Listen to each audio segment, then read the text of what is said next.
It's two dogs, Drone and Yo. We're about to start the show. Talk sports then. Two dogs, sports talk show. Two dogs, sports talk show. Two dogs, sports talk show. Two dogs, sports talk show.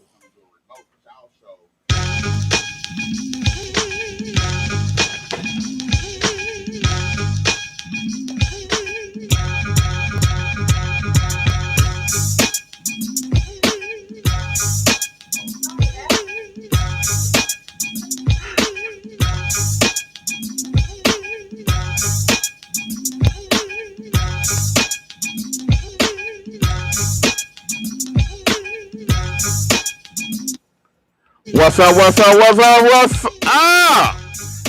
Welcome to the Doghouse. Today you hit Drone and Yo. We want to thank y'all for listening to Drone and Yo. How's it going, Yo? What's going on, man?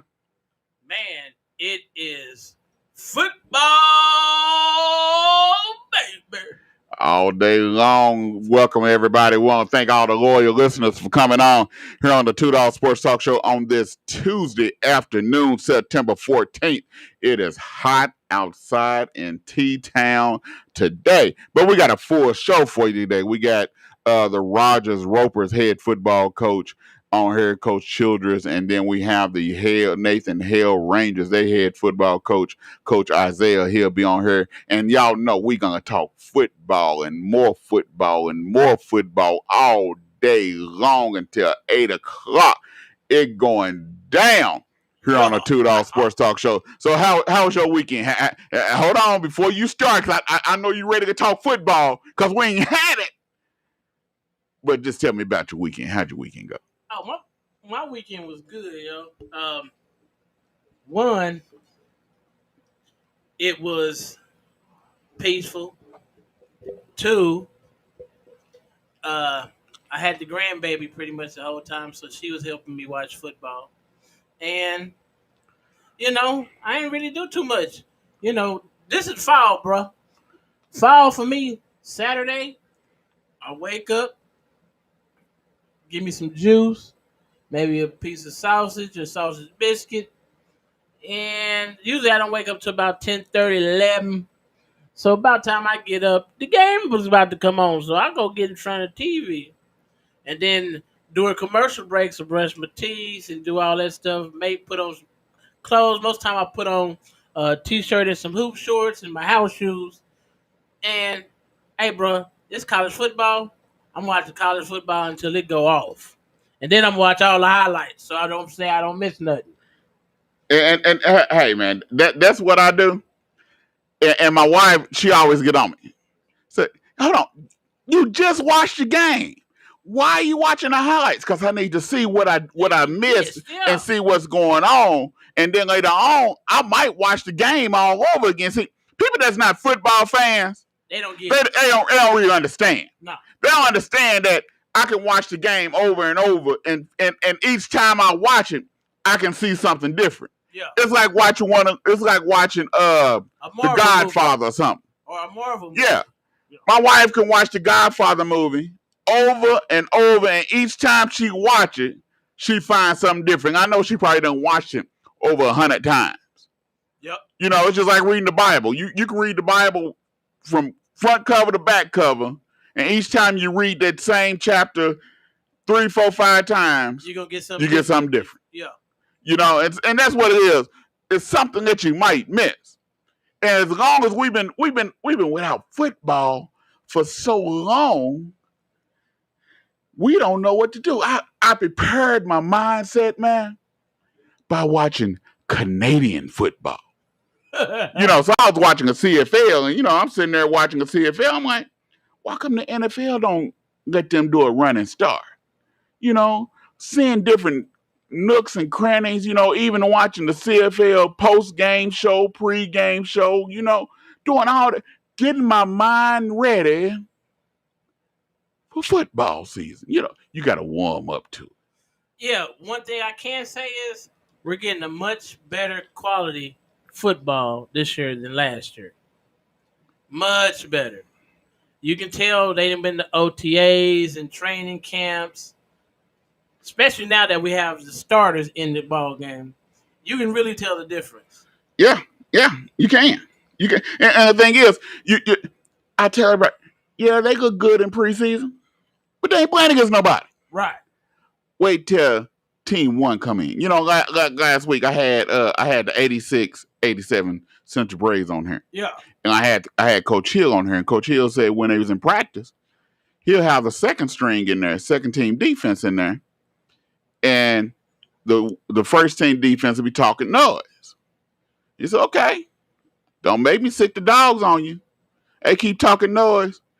He tell the first string go up in there. Shut it all down. Wasn't no more talking noise.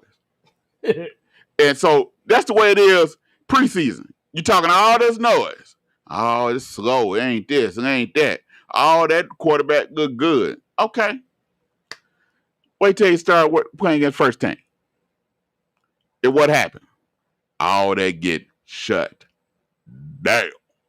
And that's what we've seen this weekend. Yeah. A lot of stuff got shut down. Yeah. You know, but we first go ahead and get in this because we got our guests coming on at the bottom of the hour.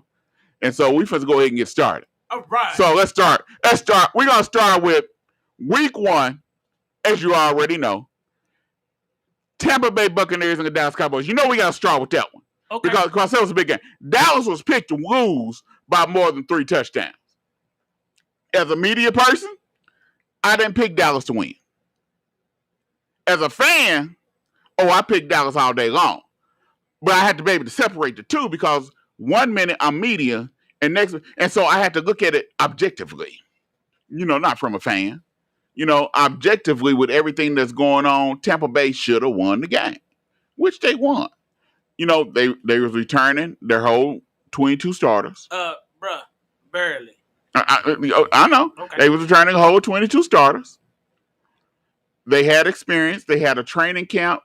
They did everything they did last year. We got a training camp. We got an off season. This year they had a training camp off season. They should have won. But Dallas played that offense played a heck of a game.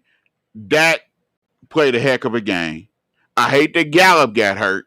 And we did all this with our best lineman not playing.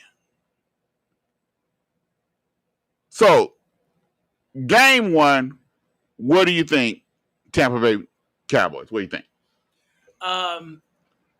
Well, I've been listening to everybody talking about Tampa Bay is going to go undefeated. They're going to go 20-0. And all this blah, blah, blah, blah, blah. And Brady is the greatest thing next to sliced bread. Tampa Bay is really good.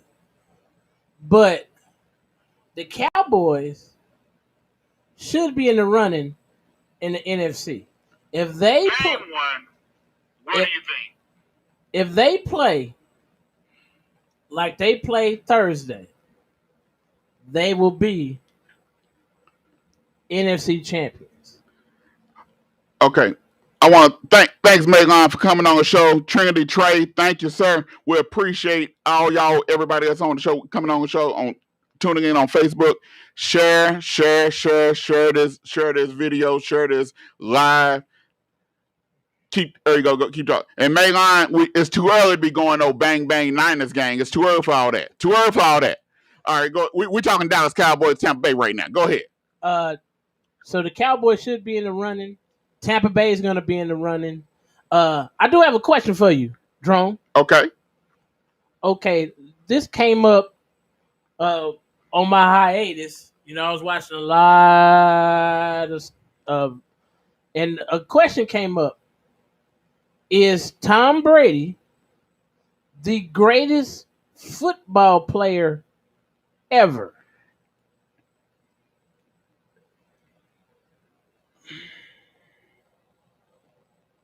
I'm going to say he has the best football career, but that's my answer right there. So you know what my answer is.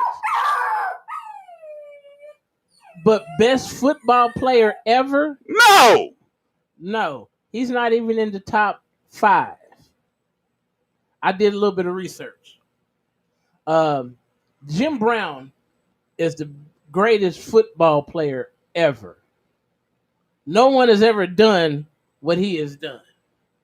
Second greatest player ever is number 20, who played for the Lions, Barry Sanders.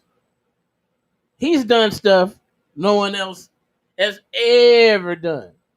Number 3 is Jerry Rice. Jerry Rice still has records in the book today that still hasn't been broken. So there's 1, 2, and 3. Well, also you got to look at Tom Brady.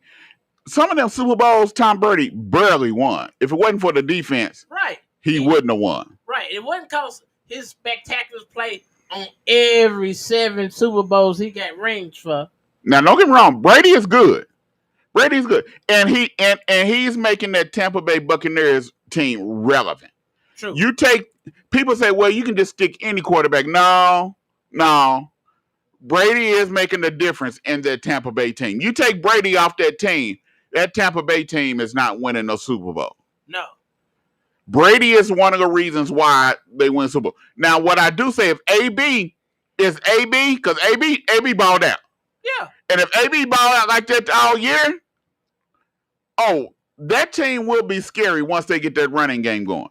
Yeah, they're going to be a scary team. I'm mad I didn't pick him up in fantasy. I'm just being honest. So, but I like what the Cowboys did. Cowboys played good ball. They showed something. They showed some heart. People say, well, Dak passed too much. They didn't run any Zeke. Zeke ain't washed up. You got to understand, Tampa Bay is ranked in the top 3 rushing defenses in the league. And your best lineman is out. So you're not supposed to run a whole lot up that middle. True. So they passed the ball. And that's what they did. But I guarantee you this week, against the LA Chargers, Zeke will get 80 to 100 yards or more this week against the LA Chargers. They do not have that run defense. They have a pass rusher in Bosa, but they don't have that run defense like Tampa Bay. True. All right, we're going to go Seahawks, Colts. Kinfolk was cooking. Same old Seahawks. Kinfolk, Russell Wilson, that's my kinfolk. He was cooking, bro. 4 touchdowns, 2 to Tyler Lockett, 1 to Metcalf. He was cooking, bro. Now I know why he's in the MVP rate running already, because he balled out. But my thing is, he cooked right now. I want to see how much cooking he do when you get to week 12, 13, 14, 15, 16. Because, once again, he reminded me of a Drew Brees. He started off real good. But by the time he get to week 11, 12, 13, 14, 15, he falls off. If you look back and you look these past years, Russell Wilson, he doing his thing. But when it gets to week 12, 13, 14, it's like something kick in and like people figure him out or something, and he falls off and he start having turnovers. So that's what I want to see. But the Seahawks is a dominant team. Well, like we said before, the NFC West is probably the toughest division in football. The NFC West this weekend was 4-0. Everybody won in their division. Yeah, but like I said, the Colts. What do you think about the Colts? We want to thank you, Michael Richard Savage, for joining us on the $2 Sports Talk Show. Share this page, share it, so we can get more people on here. The Colts, I thought they were a step slow, and I don't know if Wentz doesn't know the entire playbook or he's not fully familiar with all of his personnel, because he was really he was really like hesitant to throw the ball to some players or to make some reads. So I didn't understand it. I knew the coach was going to be out of sorts. Okay. Because they had a lineman that was gone. Yeah. Wentz was gone. Yeah. They just came back. They didn't really have a good time. They didn't have a long enough time to get acclimated. Wentz still didn't get this. I think probably Sunday was the first time he threw more passes Sunday than probably the whole training camp because he was out. Yeah. So now he's getting acclimated. And so I think it's going to be a big difference. But Seahawks still look good. Chargers and the Washington football team. Once again, Drone, I have to give you props. You said Ryan Fitzpatrick, once he's the starter, that magic wears off. Now he's on IR for what? He out 6 to 8 weeks. 6 to 8 weeks with the hip. So now we got Heineke back in. So I'm still questioning, why didn't the Washington football team make sure they had a quarterback? Because with that defense that you have over there, if they had just a decent game manager, they would be 1-0. 1-0 and really good. But with this rotation, because I don't think Heineke is going to be able to get it done, especially when he faces his NFC East opponents like the Eagles, the Cowboys, and the Giants.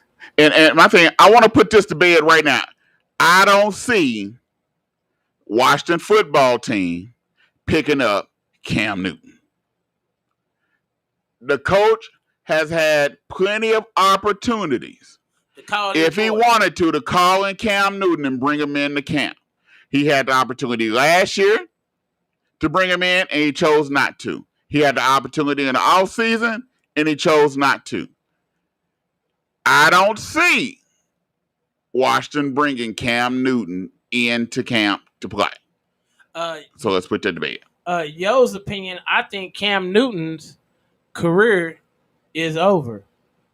Unless somebody gets hurt,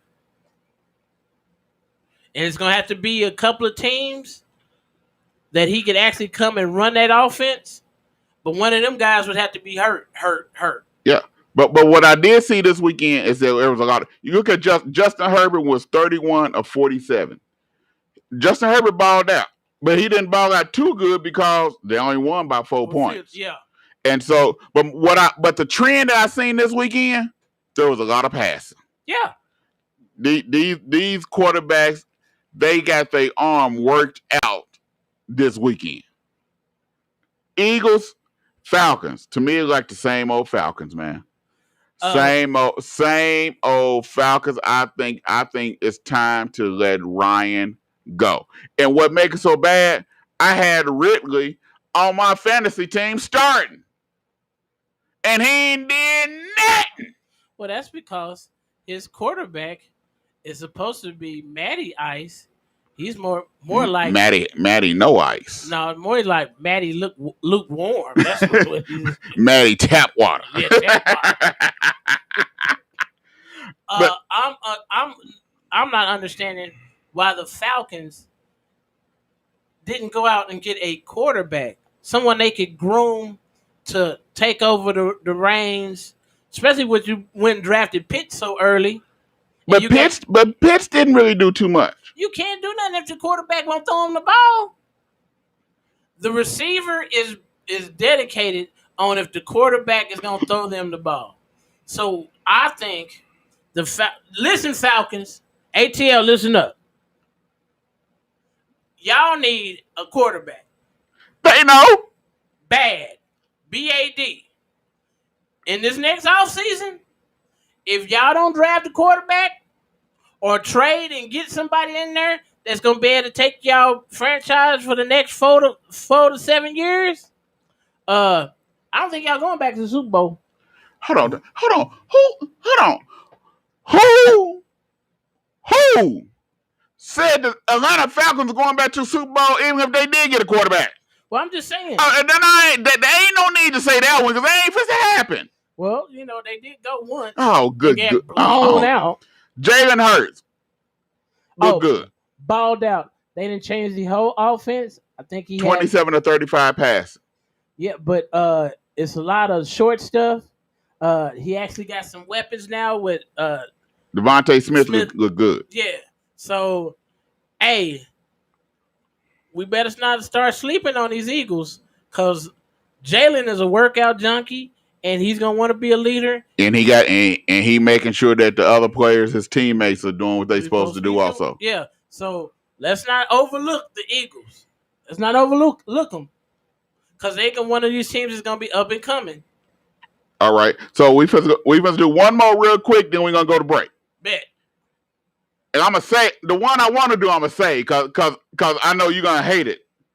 Let's go 49ers Lions. We were talking about your 49ers, Megan. 49ers Lions.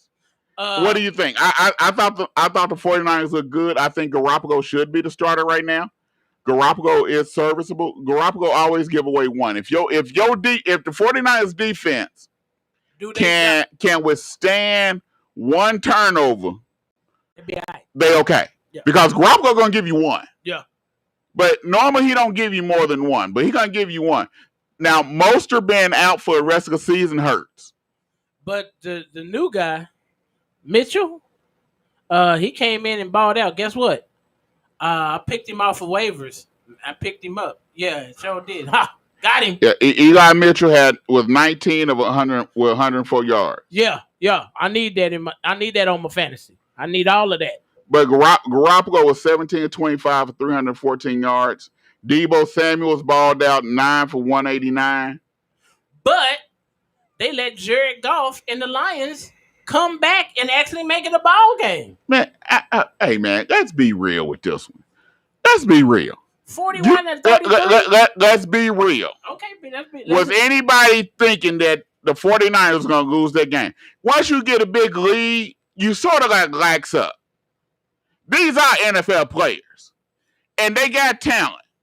And so if you relax a little, there's a possibility they might come back. But you never really feel like you threatened that the Detroit Lions was going to come back and beat you. Let's be real. If you gave them true serum, they'll probably tell you, man, please. I was never really afraid. I was actually rooting for the Lions to come back and beat them because they were making the better plays at the end of the ball game. So I just want to see the next game is against the Packers. I'm going to watch that and see, does this correlate to them this year, the next game of them playing like that second half as the first half. And let's see if they get a victory against Aaron Rodgers, who stuck up the joint. Hey, man, Aaron Rodgers they finna to beat them down. They finna beat them down. Well, we thought they were going to beat the Saints down, too. They finna beat Lions. Rodgers not finna go 2 weeks in a row. It's finna be ugly next week. Okay. It's finna be ugly. But we're going to be right back here on the $2 Sports Talk Show on KBOB 89.9 FM.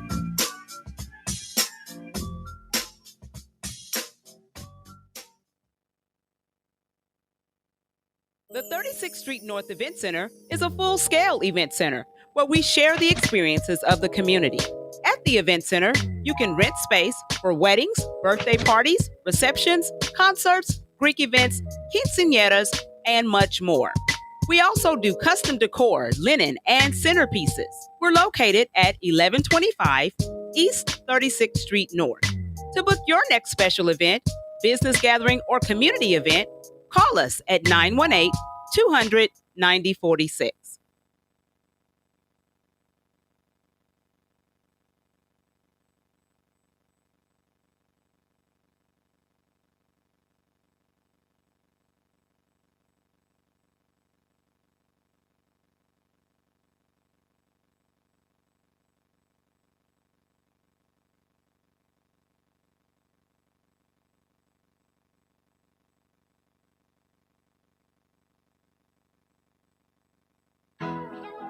Did you know that sickle cell disease affects people from all races and ethnicities?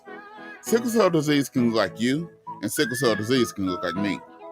You could carry the sickle cell trait and never even know it.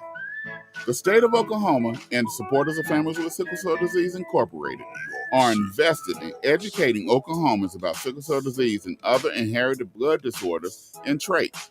For more information, visit us at www.oksickleinfo.org.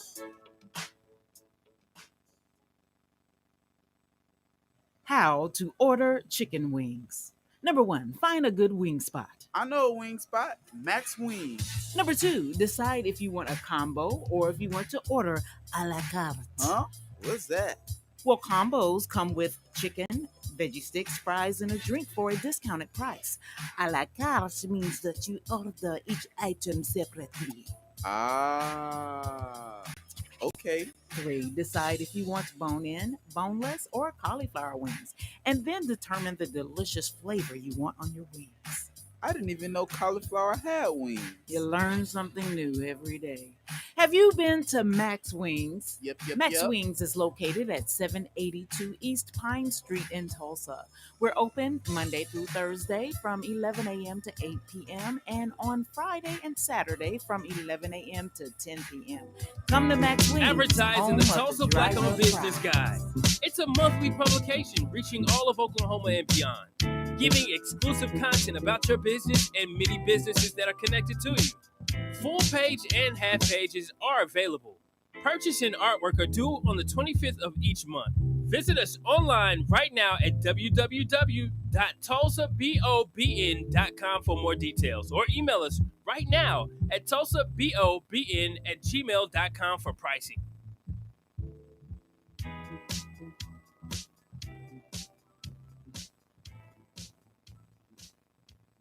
The Food on the Move Mobile Food Initiative is a collaboration to mobilize good quality food into hard-to-reach economically challenged areas. Meet us every Tuesday from 5 to 7 p.m. on Greenwood in the OSU Tulsa parking lot. For more details, give us a call at 918-928-6653 or go to our website at www.foodonthemoveok.com. What's up, y'all? This is Charlie Wilson, and you listen to KBOB 89.9 FM, Bobby Eaton Show.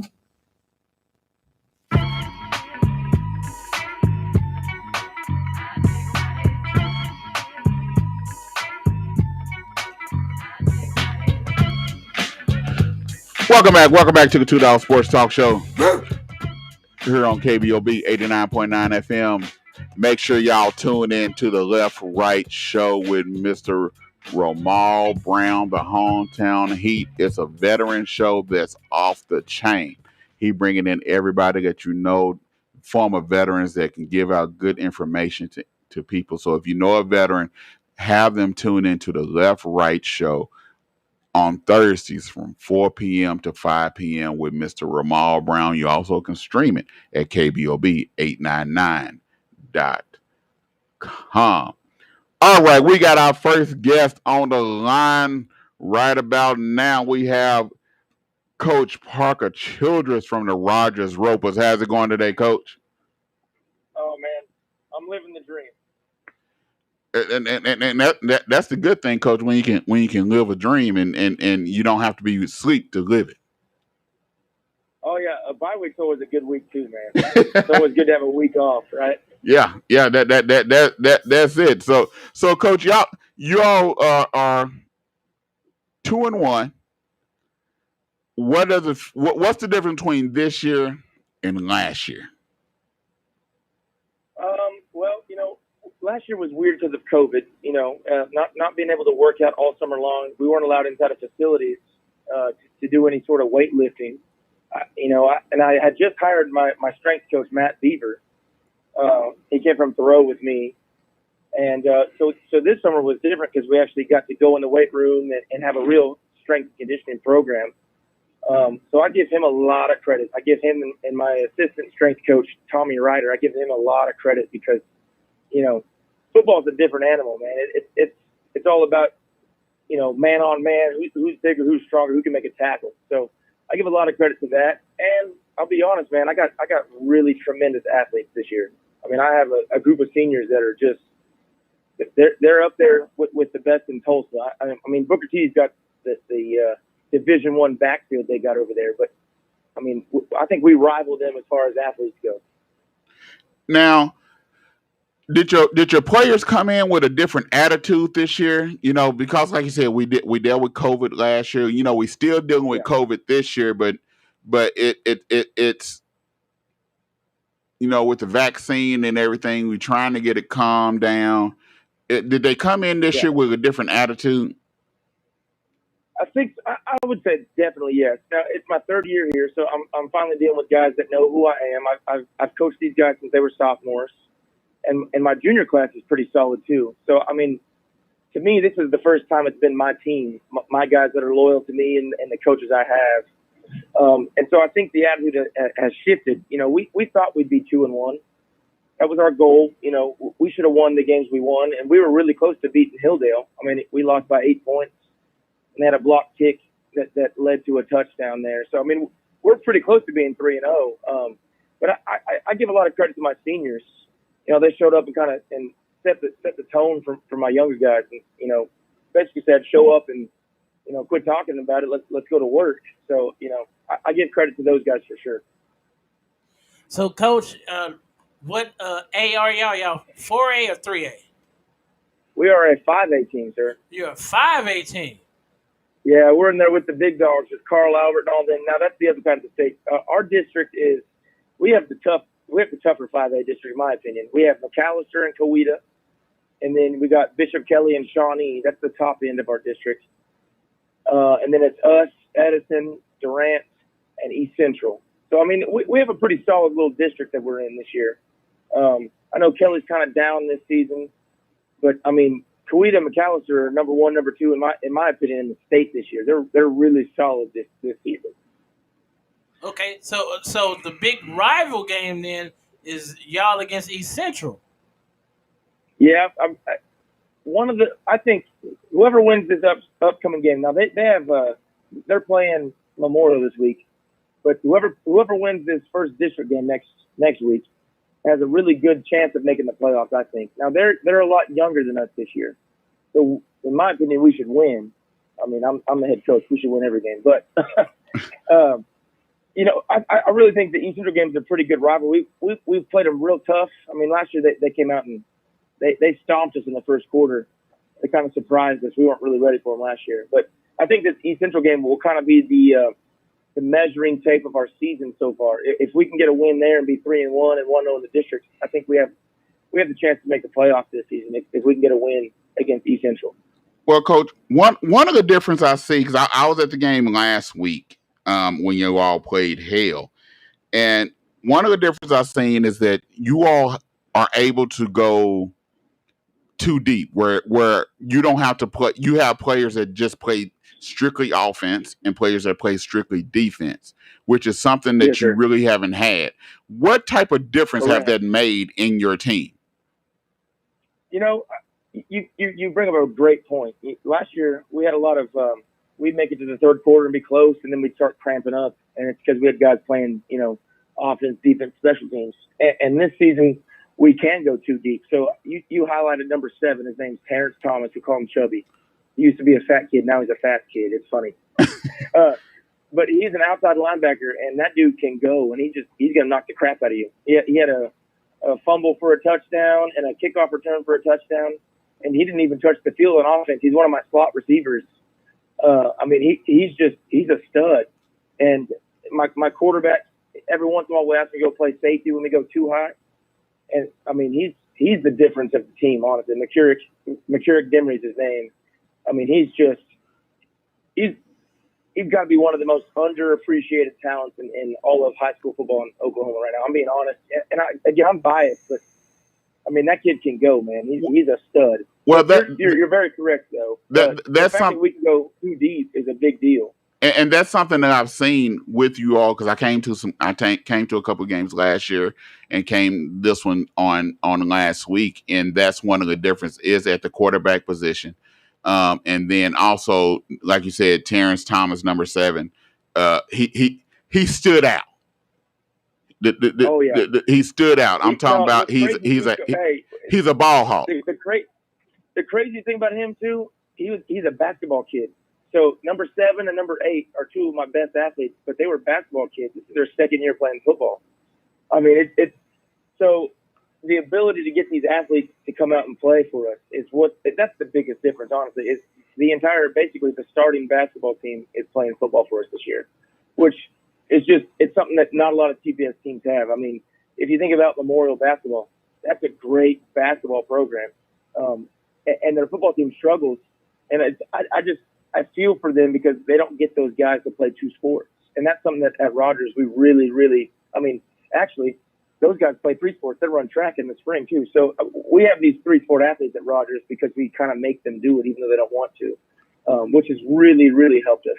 Now, your quarterback, is he what grade? Is he a junior or a senior? I wish he was a junior. He's a senior. So I started my coaching career at Thoreau, and he was our quarterback when I first started coaching over there. So I've worked with him for 6 years now. So the crazy thing about that is, we signal plays in with colors and numbers and stuff, but I can switch to hand signal stuff to him because I mean he's been with me since I first started coaching. So I mean this offense we developed it completely around him, and he kind of took a big step this summer, and he's a pretty good thrower of the football. Actually, we went to a big 7-on-7 tournament this summer, and we competed with some really high caliber teams. We actually beat Jinx, and it was the Jinx 18 minus like 2 guys. I mean, it was their studs, but we beat Jinx, and we competed with Sand Springs. We beat Coweta in 7-on-7. So our athletes are top notch, man. We just got to get the line behind them. We're still real young up front. Well, but your offensive line, they looked pretty good. They especially pass blocking. They looked at real good pass blocking. Your quarterback. One thing that I noticed that I asked, the quarterback's an athlete. When I say athlete, nice height, nice size. He has an arm. Only thing I said was, once he developed a touch, he's unstoppable, dude. Dude is nice. He's nice, and that's the difference I've seen in your team that they have a different attitude, a different swagger when they step on the field. Have you all noticed that too? Well, I'm telling you this. We went to it was an Owasso and Rejoice Christian 7-on-7 tournament, and I mean it was the best talent in Oklahoma out there. We had McAllister out there, Coweta was out there, Owasso, Broken Arrow, all these schools were out there, and we competed with these guys. I mean, we lost to Sand Springs by on a last-second touchdown, and I think that kind of proved to our guys that we can compete with these guys. So if you watch us play football, we throw the ball a lot. I like to throw the ball. I was brought up basically with an offensive coordinator when I was at the road that liked to throw the ball. He liked to throw to open up the running. That's what he always would say. I like to throw the ball to allow my running backs to open up. We want to empty the box by throwing it out and then make it easier for our running backs to run. So there is definitely a swagger with our guys that they know they can compete this year with the best of the best. And our defense is sustaining drives and making good tackles. We're not arm tackling this year. I mean, our defense is a revelation this season. It's just a big step forward for us. It's a major turning point in the program, I think, this season. Okay, Coach. So, what kind of offense are you running for the folks at home, or is it you pass the ball a lot? So, is it 3 wides? Is it 1-2 personnel? So, give us a little bit. Here's the thing. I can do a little bit. I coach with my dad. My dad's my running game coordinator, and I'm the passing game coordinator. So we kind of butt heads sometimes. He likes to load the box. He likes to go, 21 personnel. You got a fullback and a tight end attached and everything. But I'm a spread guy. Our base offense is spread, and we run a lot of RPO or just straight read option. Because again, the best player on the field is my quarterback, number 6. Every time he's on the field, man. If I want them to have to shut him down to make my running back's job easier, and then every once in a while he'll pull a read option for 65 yards, go score a touchdown. I mean, he can get up and go, man. And then we like to throw in a little RPO with that, or simple simple reads for him that he can look at one guy pre-snap and he knows exactly where he's going to take the ball to. We can do a little bit of everything though. We can go power, we can go spread.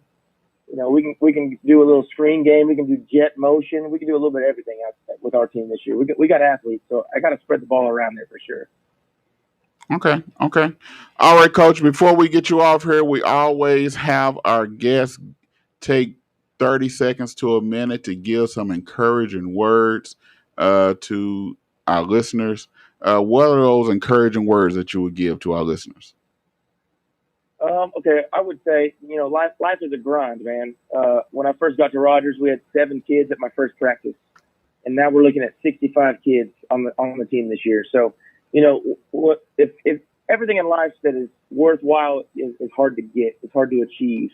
So just because something's difficult doesn't mean you should give up on it. That's what I would say. And, you know, make the best out of every situation. Wake up every day and try to make a difference in someone else's life, and it'll make you and your life better.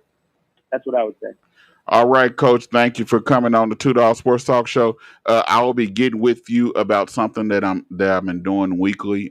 So I'll be giving you a call or giving you a text, and then also text me your T-shirt size so we can get you a $2 T-shirt for coming on the show. Definitely, man. All right. Good. I appreciate y'all. All right. Thanks, Coach. Appreciate it. You have a good day. You too. All right. That was Coach Parker Childress from the Rogers Ropers. Hey, man, when I say they have a squad this year compared to what they had last year, it's like night and day. I'm talking about where, you know, we always say the reason why Union and Jinx and Bixby and all, they can compete because they don't have to go both ways. You know, they can go too deep. And that makes a big difference. And you're seeing it in Rogers is that when you're able to play your players on one side of the ball, and if you choose to put them on that other side, it makes a big same way with Central. I look at Central this year. Don't get me wrong, they got some studs, tough, but the difference is that he don't have to play. He can play players on one side of the ball where they're not getting tired and they're able to rest. That makes a big difference in football, being able to play on one side of the ball. But you said something that he got them hoopers to come out there and play football. And when you can get more athletes, especially him running spread, so that means you have to cover in space. The hardest thing to cover is an athlete in space, because usually an athlete knows what to do in space. So that's very difficult when a dude trying to chop his feet, and that dude is a basketball player, and he take 3 steps and he gone. Yeah. You know, basketball players usually can straight up just run. So when they get to the outside and they get to striding, hey man, if you just a scrawny little cornerback, you have difficulty. Yeah, and like I said, that makes a big. He was able to not just him. I guarantee you, some of them other players did too. Hey man, why don't y'all come out to a football team? Why don't y'all come play football? You know, and so when you can bring them out here to play too, like you said, it makes a world of difference. Well, speed wise and just athletically wise, and more people to choose from. Yeah. Yep. Just like y'all got a lot of stations to choose from, but we thank y'all for choosing to listen to the $2 Sports Talk Show on every Tuesday, 6 p.m. to 8 p.m. Yeah. Every Tuesday. So we'll be right back here on the $2 Sports Talk Show.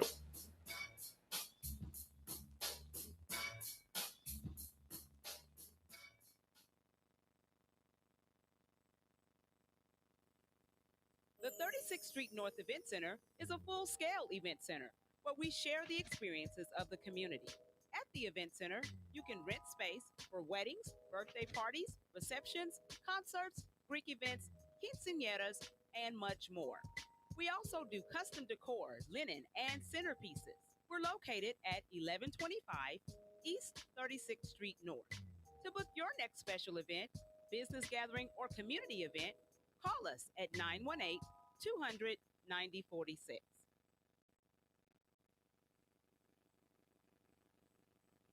Searching for ways to grow your business? Or perhaps you would like to invest in Tulsa's African American community? The Black Wall Street Chamber of Commerce is a great place to start. The Chamber was created to serve and increase the visibility of needs in our community. It is an umbrella organization for local businesses, the Tulsa Juneteenth Festival, BWS Black Women in Business, and the Grassroots Economic Development Fund known as BWS The Power Group. For more information about the Black Wall Street Chamber of Commerce or to donate to the Power Group, visit bwschamber.com.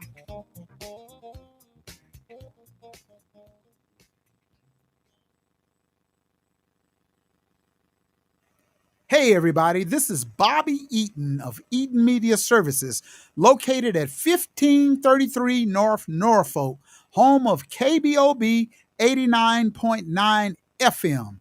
Also, we're taking donations for the community radio station. You can donate by going to Cash App Eaton Media Services, or you can call and contact us at 832-443-9499. Again, that number is 832-443-9499. Looking forward to hearing from you from our community radio station. And our motto is, we tell our stories our way. Did you know that sickle cell disease affects people from all races and ethnicities? Sickle cell disease can look like you, and sickle cell disease can look like me. You could carry the sickle cell trait and never even know it.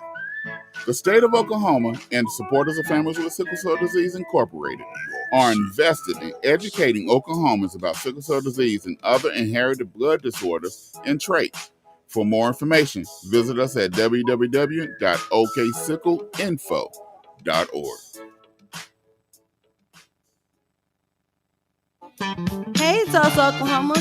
Welcome to Black Wall Street Tees and Souvenirs, where you can get the best Black-owned t-shirts, apparel, and souvenirs right here in the heart of Tulsa. For more information, please call 918-523-0608 or shop online with us at bwstshirts.com. And we hope to see you soon.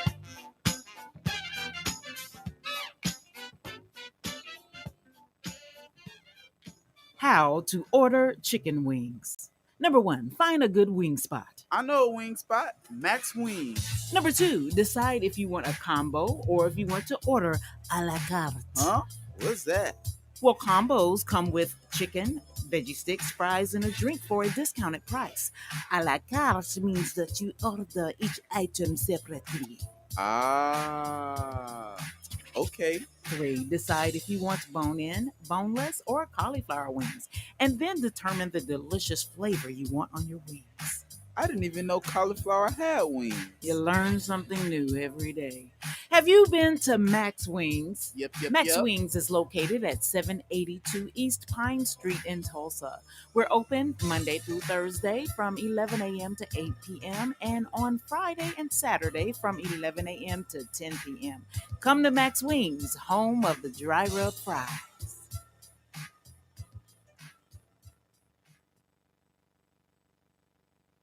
If your credit starts with a 3, 4, 5, or 6, this is for you. Did you know that it's costing you to have bad credit? You can't get qualified for that house or apartment and you're paying high interest rates, along with paying high car insurance, and it may be costing you that job that you really want. What are you waiting on? Take more of a holistic approach.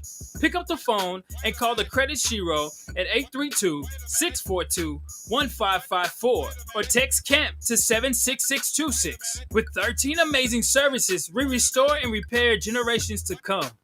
Once again, call the Credit Shiro at 832-642-1554 or text CAMP to 76626. If you know better, you do better. Only the Credit Shiro can help you to save the day.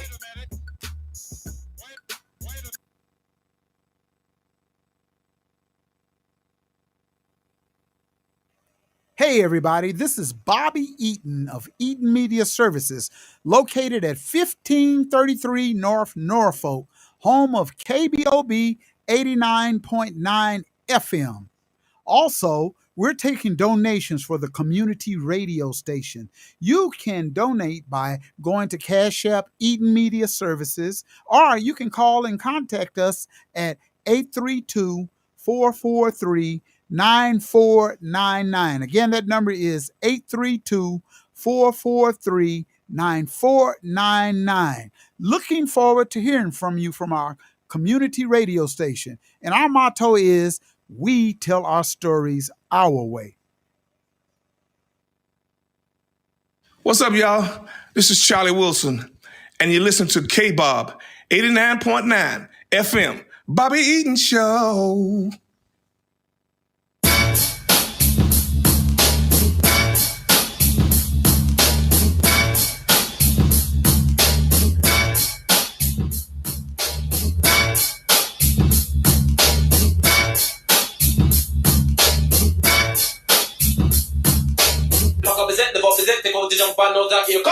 Welcome back to the $2 Sports Talk Show here on KBOB 89.9 FM. Make sure y'all tune in to the Juice Radio Show every Thursday from 6 o'clock to 8 o'clock. These young people be on that show. They be doing their thing. If you have grandparents or parents that want to find out what's going on in the mind of young people, tune in to the Juice Radio Show every Thursday from 6 p.m. to 8 p.m. here on KBOB 89.9 FM. We got our next guest on the line, Coach Isaiah from the Nathan Hale Rangers. How's it going, Coach? Going good. How are you? I'm doing real good. So let's get on into the nooks and cranny of everything, Coach. The season has not started as good as you wanted it to. What do you think the difference is, or what do you need to do? Pretty much like I've been telling our boys every day. I mean, these 3 games do matter, as in wins and losses. But at the end of the day, they're tune-up games for the boys to get their ultimate goal. They want to get to the playoffs. So it's just finding our chemistry, finding our guys in certain positions. Like I said, it's my second year there, so we're still trying to figure guys out. We're still trying to figure out the guys that need to be in where positions that they're going to play. So it's just been a daily grind with these kids. It's definitely head and shoulders better than last year we were. Going through COVID, my first year at the school, so getting a spring ball and seeing the kids compete. It's just been amazing. I feel like a very young team. I mean, we suited up 24 guys the other night, and between freshmen and sophomores, it was 17 of them. So it's been going through it, but I mean, the kids have been getting better on a daily basis, and I'm really excited about the future of the program. Now the question I have, because I was at the game on Friday night, and what I noticed is the difference between Rogers and Hale is not that Hale don't have athletes; it's that you all are playing a lot of your players the whole entire game because you're not real big. What difference do you think that make in your program when you're playing against teams that can go? They players don't have to play both sides of the ball, or punt team or kickoff team, things of that nature. What difference do you think that make? I think it just really comes down when you get to the fourth quarter. I mean, when you got a DB that might just been a DB the whole game, and then you got a guy that's been playing wide receiver and DB and kickoff return and kickoff team, that guy is going to be gassed by the time that fourth quarter gets there. I feel like when we come to the skill positions, that's where we probably have our most depth at. I think when we get to our O-line, D-line guys, that's what we're struggling at the most. But when it's from like running backs and wide receivers, when all our guys are there, I mean, I feel comfortable there. I just feel like we have a few more big body guys. Would definitely complete our team more where we need to be at. But,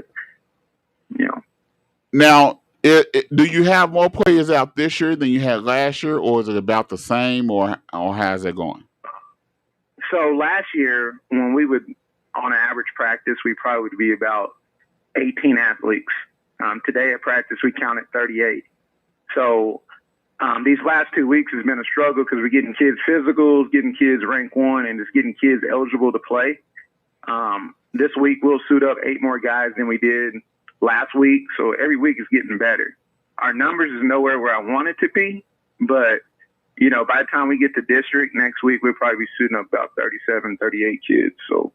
Okay, and that's why I tell everybody, it's not that we don't have the athletes, is that when you don't have the players. Now, are you all having like I was talking to the Rogers coach, Coach Childress, earlier, and he was saying they was able to have a lot of the basketball players come out to play football. Are you all having a lot of them come out to play football, or is it 5 basketball players come out this week? One was with us, and then he decided to kind of go the basketball route. Now he's back to football, locked in. So that's going to help big time. I mean, anytime you got a 6'2", 6'3" wide receiver to throw to. Oh yeah, that changes the game quite a bit. So yeah, just 1 week alone, just in 1 week, we definitely got better in the skill position. And we gained 3 more linemen this week. So like I said, we're still tuning up. We're trying to find out where the pieces are going to be at, and we're hoping here 2 weeks from now we're rolling and firing on all cylinders. So did you ask them what's the reason it's taking so long for them to come out? They were undecided. What are their mindsets? The reason why it's taking so long to get this done? I would say for me personally, the biggest thing with me is that when I'm new to the school, so I really don't have, like all the context that I needed. It's like my first year with kids in the building for a complete year. So, you're getting some of the young guys, getting some of the freshmen, getting some of the sophomores, and as getting in that process of, getting them in the 7th hour athletics from, maybe a chemistry class or whatnot. That's a process. And then getting the physicals, and then, getting them to fill out their rank 1. And, typically it's going to take a kid 3 or 4 days to get that all situated. So we're in week 3, and like I said, from week to week, we gain in about 4 or 5 kids from week to week. But some kids take a little longer than others. With school being started and you getting the kids a little later, it's harder for that kid to, go get that physical, because now he's got to rely on mom. I didn't have him in the summer, where we were able to go take him to go get a physical early in the morning. Now we got to rely on getting appointments, and, some kids can't get appointments at this time of year until 7 or 8 days, and, out in the future. So have you seen a difference in the attitudes of the players since you're getting more and more players come? Have their attitude changed, or is basically about the same? Oh, it's big time. It's night and day. I mean, we starting to get a couple of dogs over here at Nathan Hale. One thing about it, I mean, when I first got there, they used to complain about conditioning. Now my guys are knocking it out. We just got at lifting and workouts, about a good 20 minutes ago. Getting out of workouts, and I got 90% of my team coming to get lifts in after practice is over with, after conditioning. So the coach is changing, and it's getting where I want it to be. And like I said, we're gonna shock some people here soon. So Coach, who is your big rival game? I'm sorry, I didn't hear that. So who is your big rival game? So like I said, I am new to, like I said, my second year here. When I got there, everything was the Hale East Central game. And then now it's kind of transitioned to the Hale and Rogers, just because we share stadiums. So, I mean, working on hopefully getting with Coach Childress and, getting a little trophy built up and, building a little rivalry with that would be great. Okay. So what type of offense, since you're getting more and more players, what type of offense are you able to run now? Are you able to run your whole offense and your whole defense like you want it, since you're getting more and more players in, or how's that working? We at this point, we are definitely able to run more of the stuff we want to run as the guys coming in. We are a power run team. We run a lot of zone and zone read stuff.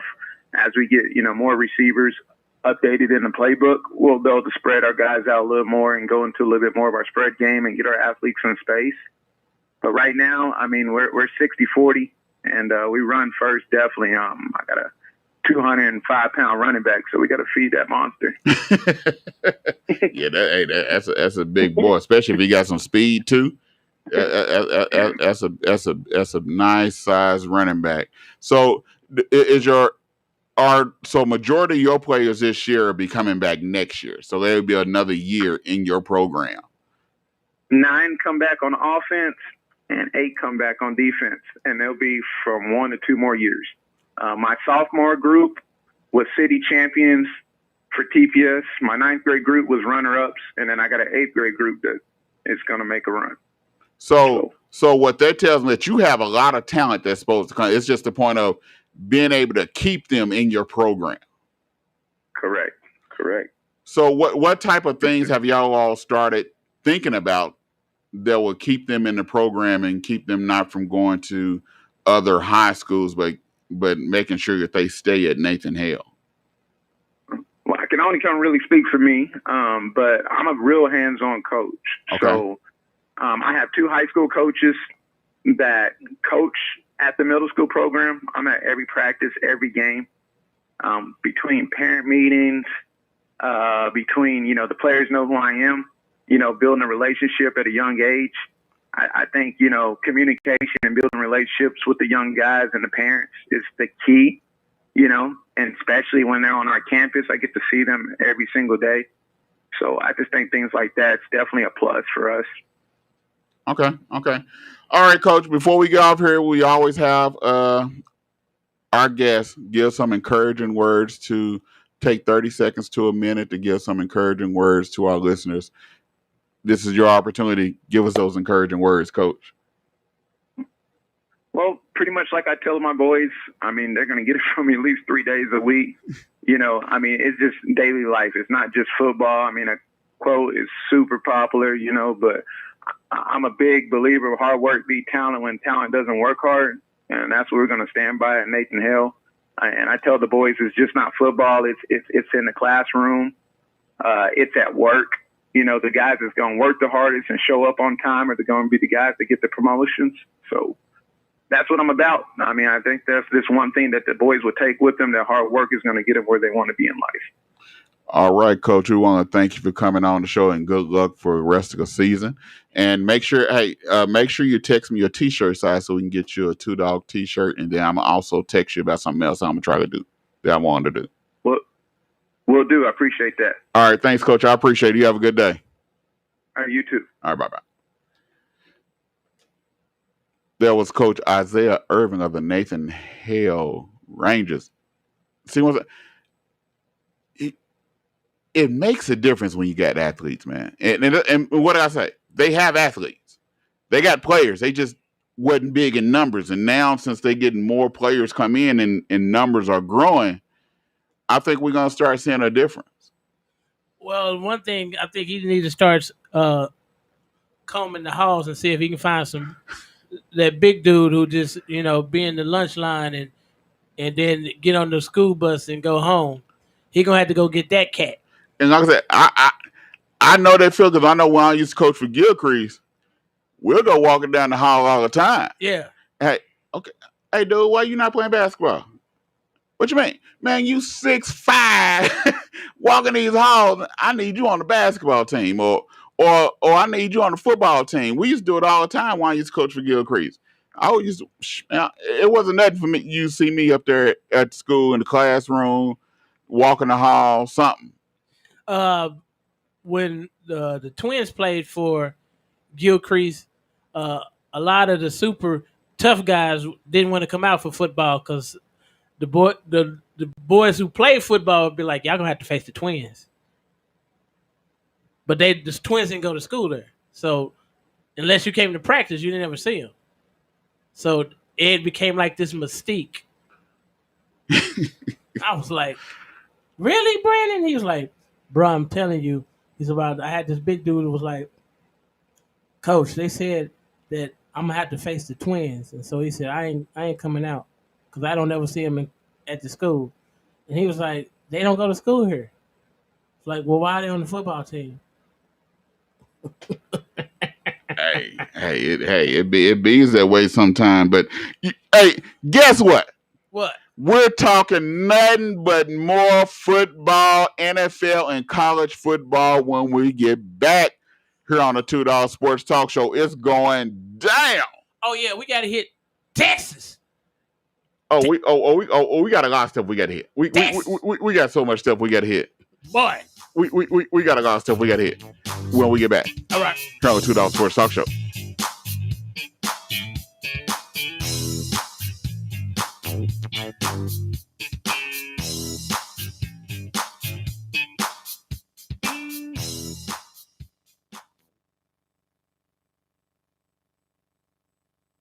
The 36th Street North Event Center is a full-scale event center where we share the experiences of the community.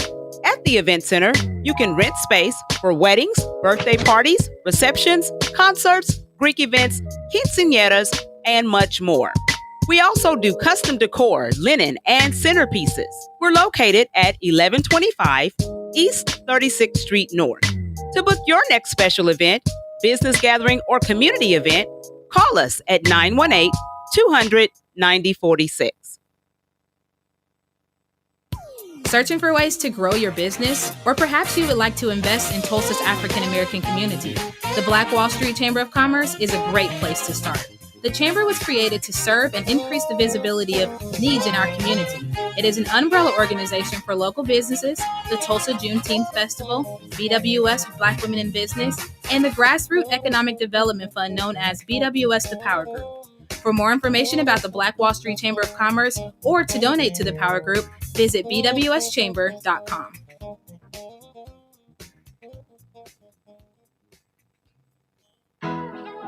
Did you know that sickle cell disease affects people from all races and ethnicities? Sickle cell disease can look like you, and sickle cell disease can look like me. You could carry the sickle cell trait and never even know it.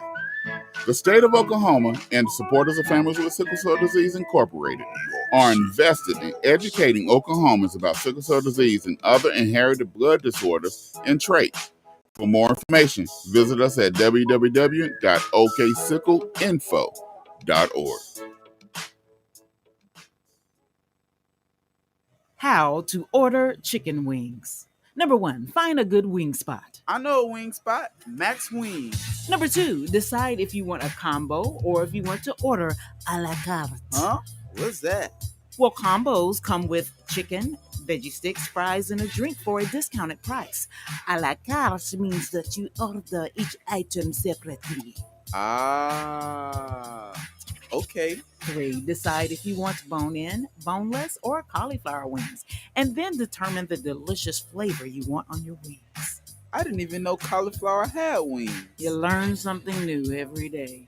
Have you been to Max Wings? Yep. Max Wings is located at 782 East Pine Street in Tulsa. We're open Monday through Thursday from 11 a.m. to 8 p.m. and on Friday and Saturday from 11 a.m. to 10 p.m. Come to Max Wings, home of the dry rub fries. If your credit starts with a 3, 4, 5, or 6, this is for you. Did you know that it's costing you to have bad credit? You can't get qualified for that house or apartment and you're paying high interest rates, along with paying high car insurance, and it may be costing you that job that you really want. What are you waiting on? Take more of a holistic approach.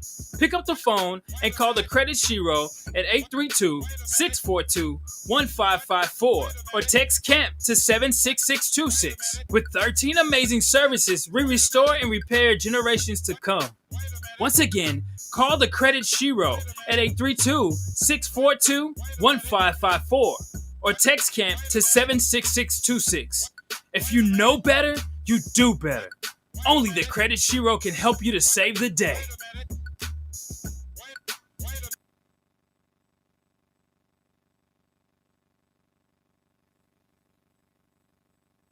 What's up, y'all? This is Charlie Wilson, and you listen to KBOB 89.9 FM, Bobby Eaton Show. Welcome to the Doghouse. And now, introducing the legendary Drone and Young. We talk sports, we talk news, inform you who. Welcome back to the $2 Sports Talk Show here on KBOB 89.9 FM. And it's go down. It's time to talk nothing but football. Everybody know that it's Nebraska OU week here, and you wouldn't know because the game lost its mystique. It done lost its mystique, man. It's not the same.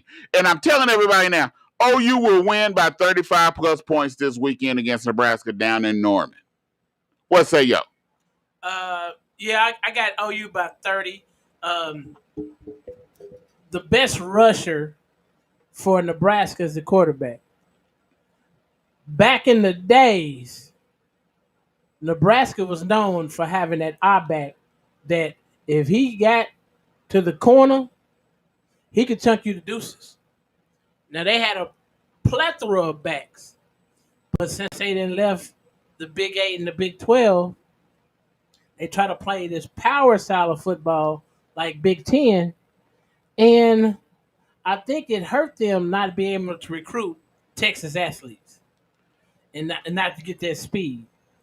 But for this game coming on Saturday, them Sooners is going to spread them all the way out and do what we do best. Touchdown. Touchdown.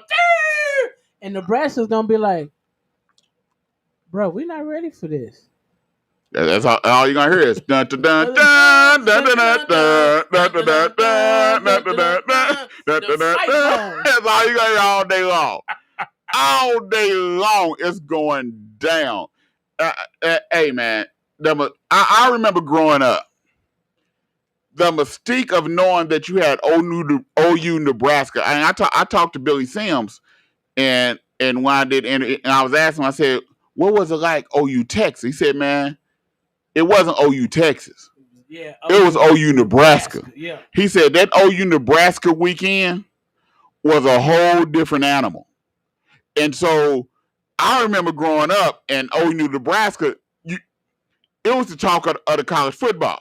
Yeah, and it was always in November, and it was for some kind of national title. Yeah, it was always for the Big 8 championship or the Big 12. It was always for the championship, and it went down. And it was a slugfest. Yeah, knockout, drag out, slugfest. Two heavyweights going at it.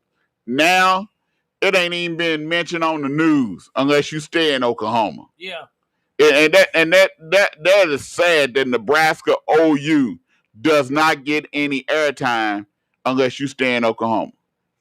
Yeah, but that's because the Nebraska mystique is it's not there anymore. Bad coaching. Well, I'm not going to say bad coaching. I'm going to say bad AD and not being able to recruit Texas players is really hurting Nebraska. Because usually they could get a top recruit out of Texas to come all the way up there to play ball. But if I'm from Texas, why would I want to play way down there in Cornhusker? Yeah, why would I want to play in Wisconsin, Iowa, Michigan, Indiana, Ohio in the fall where they might see some snow? And if I'm from Texas, I really ain't seen no snow. Yeah. So I'm gonna go across the Red River where I know I'm gonna get seen, or I'm gonna go in my state where it's nice and warm, or I'm gonna go east to the SEC where it's still warm. It really don't never get cold. And if I'm in the SEC, the championship game is in Atlanta in a dome. And the thing is, you look at that OU in Nebraska, man. It's sad. I know things change, but man, some of these games that you look at Miami Florida game, it done lost its mystique. Miami Florida game, you knew what was supposed to go on. Yeah, it was gonna be some fights. It was gonna be hype. Yeah, it's gonna be a knockout, drag out. Yeah. Not no more. Miami can't even beat Florida State can't even beat Jacksonville State. Come on, man. So, OU Nebraska game this week. OU gonna beat Nebraska by at least 35 points this weekend. Lincoln Riley, he might call the dogs off. Just to save face, he might just call the dogs off. But when you bring in the backup, that he just as good as Rattler. So it don't make a difference anyhow. And if you bring in a backup running back, they just as good as the first string running back. So it's like, hey, ain't nothing I can do. We trying to call the dogs out. We just got too much talent. True. And so, you look at Ohio State. What do you think? Is Ohio State overrated? Now they supposed to beat the brakes off Tulsa this weekend. Oh yeah. That's the worst thing Tulsa could have had. Ohio State losing last week to Oregon. And then barely beating Minnesota week 1. That is the worst thing Tulsa could have got. Now they supposed to go down to the horseshoe, and Ohio State is supposed to beat Tulsa about 20-some points. Them Buckeyes is going to take the Golden Hurricanes on that backside of the barn and get that old leather strap out like your mama used to do, and she going to wear that behind out. I don't know about mama. It was my daddy. It wasn't mama. It was daddy. Mama didn't get leather strap. It was daddy. Oh, so yeah, the daddy going to take it. Going to have on them overalls. He going to take it behind the woodshed. Yeah. Wear that butt out. Pull your pants down and tell you to bend over. Where you at? But I still think Ohio State is not as good as they were. But I think, for one, they don't have that standout defensive player. Normally, Ohio State have that one or two standout defense play. One in that front seven, and then one in the back and secondary. They don't have that this year, at least not yet. And they don't have the quarterback is not as premier as he's young. Yeah, but he's not as premier as the quarterbacks that's been ahead of him. Because they done had some studs at quarterback at Ohio State. But I don't see that they're there this year. But they probably still going to win the Big Ten. But that's just how weak the Big Ten is. Okay, so you got this week, you got Alabama, Florida. Garrick, I know you've been on the show. Hey, man, you partners with the $2 Sports Talk Show, but I'm sorry. I got to go Roll Tide. I can't go with Florida Gators, but I do think Florida's going to give them a better game than what Miami gave them. But yeah. I just think Alabama is just too much on defense, offense. To me, this is one of the best all-around Alabama teams that they've had in a while. Bruh, let's just stop trying to make this comparison. It's Bama. If they put them helmets on with the number on the one side of the helmet, and they come on that field, and they say, Roll Tide! Hey, bro, let's just call it what it is. It's pretty much the restocking squad in college football, because all they do is replace a 5-star with a 5-star, and they keep it right on pushing. They send what? How many did they send to the league? 20-something to the league this year? Too many. So, and they had 8 go in the top 40. So, all Alabama do is reload. So, Bama is going to be Bama. So, Florida, y'all just going to have to step your game up, because you're going to have to face them. You're going to have to face them either now or later, just like the candy. Because if you don't face them during the season, if y'all get to the SEC championship, guess who's going to be there? Bama.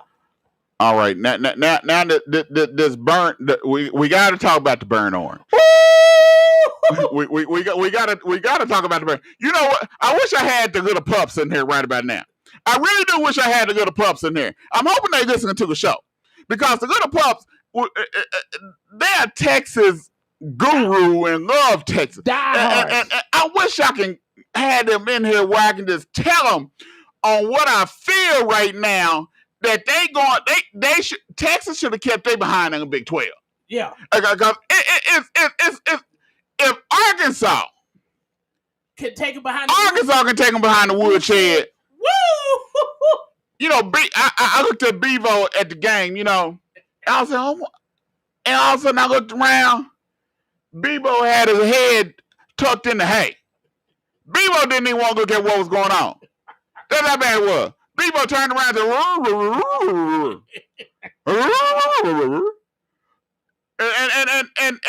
and the pig come over there just wagging his head, Razorback, just coming over there just wagging his tail in front of Bebo. And Bebo looked down and said, "Man, if you don't get yourself out of here, before I put you on that smoker. Before I put you on that smoker, we're gonna have some whole hogs if you don't get your behind away from me." And the little pig just wagged his tail. He didn't have to say nothing. He just looked up at the scoreboard and just kept walking. That's how bad it was. Texas got the living daylights kicked out of them. They're wrong, and I'm sorry. I know I'm a media person, but I'm sorry. Them wrong horns, not the Longhorns, them wrong horns got their tail whipped on national TV. And I know Robin was grinning from ear to ear. Woo! Suey! Pig! Arkansas Razorbacks. That's all you heard. That's all you heard Saturday night, ain't it? Yeah. Don't worry, Arkansas did look good.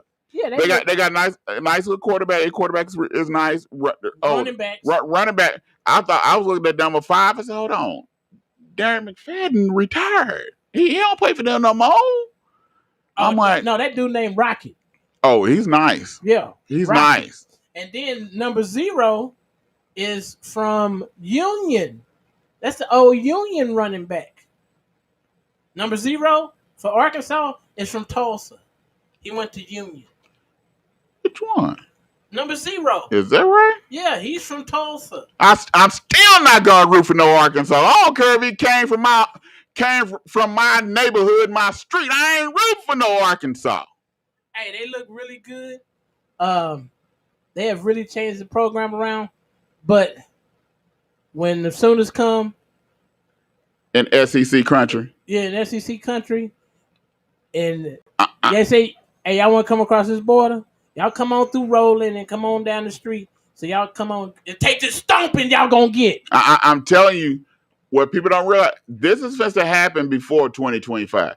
Oh, the Big 12 just got just put BYU, Houston, Cincinnati, UCF, and UCF. They're coming before 2025. Yeah. This has set up for OU and Texas to go to the SEC within the next year or two. It wouldn't shock me if they're in the SEC next year. If you hear about them already working out the schedule and the divisions, OU and Texas are going to be gone next year. It wouldn't shock me. And Texas wants to get more whippings after whippings after whippings. Bevo, you might as well go take you a seat and just relax because y'all finna to get some beat downs for a while. Until y'all start recruiting right. And stop telling players you're a cornerback and he was a running back. But this is one question I want to ask you, Drone.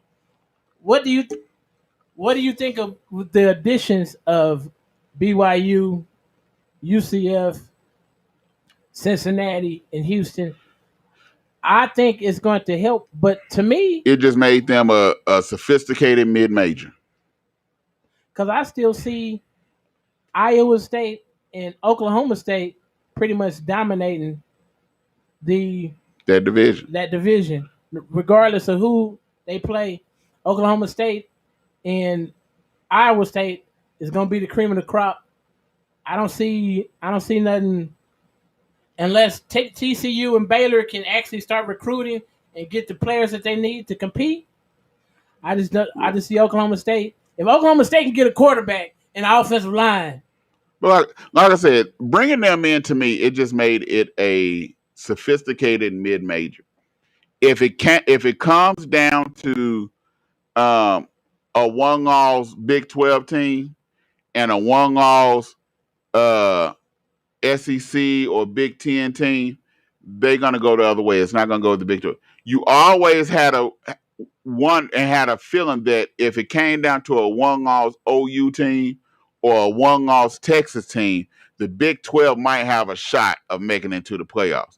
But because OU and Texas was the cream of the crop of the Big 12. True. So now there is no cream of the crop. You gotta in the Big 12. You're gonna have to go undefeated to make it to the playoffs until they extend the playoffs and add more teams. Yeah. But until they do that, if you want to make it into the playoff in the Big 12, you better go undefeated.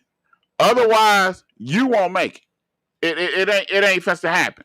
No way, no shape, no form or fashion. And my thing is, I'm wondering if OSU is even going to be Boise State this week. Actuality, this is one of my picks, and I'm going to let y'all know because I'm going to release my picks on tomorrow. They will be posted on the Two Dog Facebook page and on my personal Jeremiah Watts Facebook page and on Two Dogs Twitter page, my picks. But I picked Boise State to beat OSU. Well, that's not really shocking. They barely beat the Golden Hurricanes. Barely. And I thought that was because TU always makes some. Last year, they always make some mistakes. Bonehead mistake. Either coaching or something. It's always some kind of mistake that TU makes every year. They should have won last year. Yeah. They should have won this year. Yep. But it's always some mistake that they make every year. But Texas, bro. Did you know that the new quarterback that's starting? That's the Oklahoma backup. Charles Thompson. Is that right? Yeah, he's from Newcastle. He was at Oklahoma and he transferred to Texas. Poor baby. Poor baby. Poor baby. So I'm like, poor baby. Texas, y'all are the king of the recruiting world for college football. Y'all getting people's leftovers. Y'all getting the ones that people say can't start from, and y'all getting people's leftovers. That wasn't Texas. It wasn't about getting your leftovers. Texas should get the cream of the crop. Yeah. But it seems like it's a lot of politics that goes on with Texas, because how are y'all letting all these star athletes leave the state? All of those Dallas athletes. And I'm like, y'all can't, all those brothers is playing quarterback. Y'all can't keep one? You can't keep one? You can't get one to show up and put on the orange? Man, don't nobody want to wear that burn. Man, you see how ugly that burned orange is? You see how ugly that burned orange is? Don't nobody want to wear that, man. Because they come across the Red River quick. Because everybody want to wear that crimson and cream. Crimson look way better. Put burnt orange next to crimson. Tell me which one look better. One look like throw up, and the other one look so classy. Why I want to put on throw up for? Yeah, that is true. Throw up don't look good on a player. Sure, like some throw up or something else. And because we're on the radio airwaves, I ain't gonna say what the something else is. Who want to put on that color, man? Yeah, but I'm just saying, there's plenty of high schools, there's plenty of athletes. Half of the quarterbacks that started in the NFL were born in Texas. But Texas don't really have a quarterback.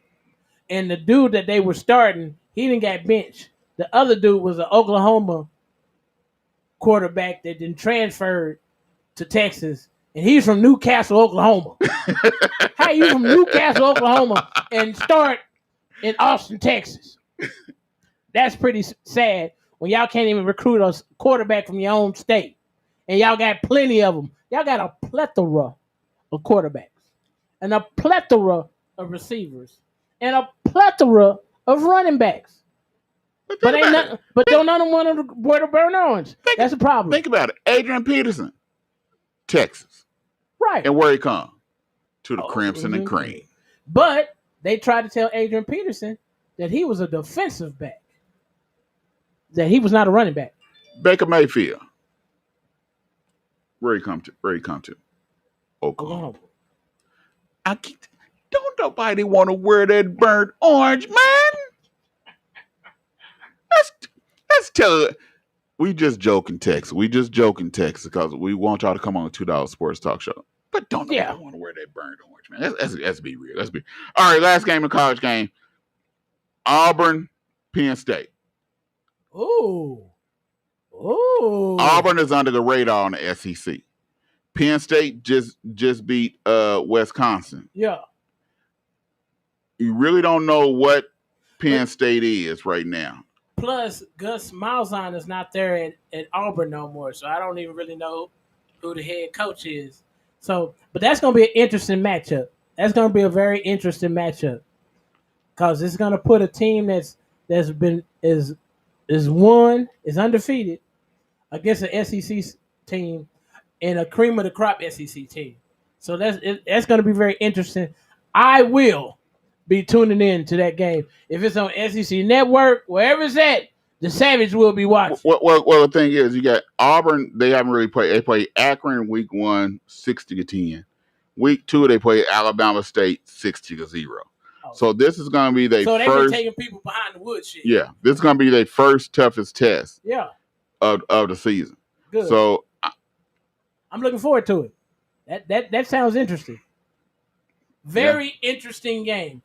Thank you, college football. Thank you. Thank you, Mr. Easter Bunny.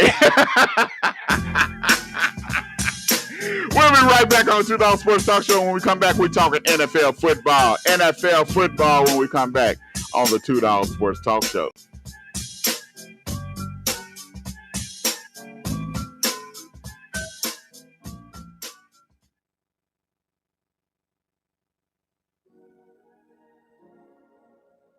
P&J Publishing Incorporated announces a new book release, The Entrepreneurial Woman.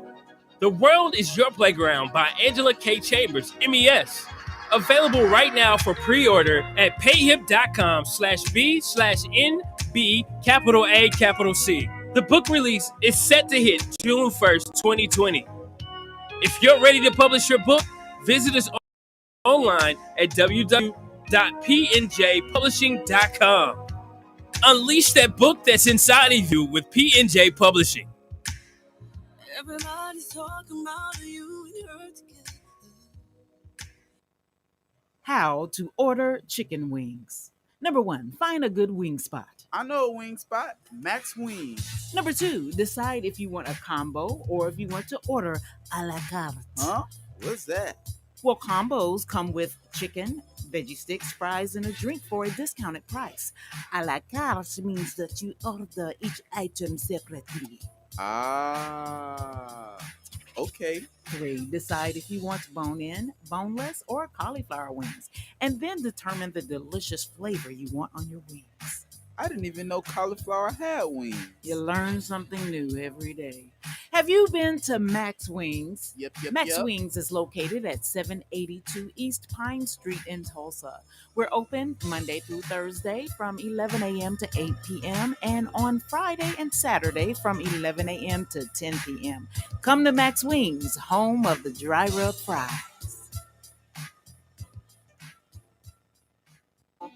Hey, Tulsa, Oklahoma.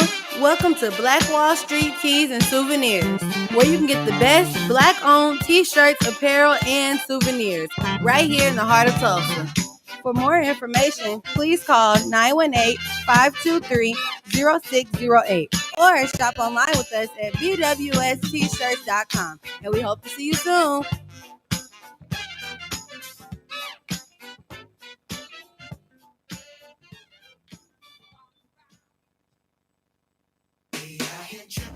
Yo, what's up, everybody? It's your boy, Pastor Tim. And Nicole. And we want to encourage you guys to tune in to the His and Her Show, Living the Dream Show. We talk about so many issues from real estate, community events and activities, and so much more. That's right. We talk about business, helping you succeed, the hustle, and tips to help you and your family and home. Tune into the His and Her Living the Dream Show every Sunday night. Right here on 89.9 KBOB. Check us out on Facebook at His and Her Living the Dream Show.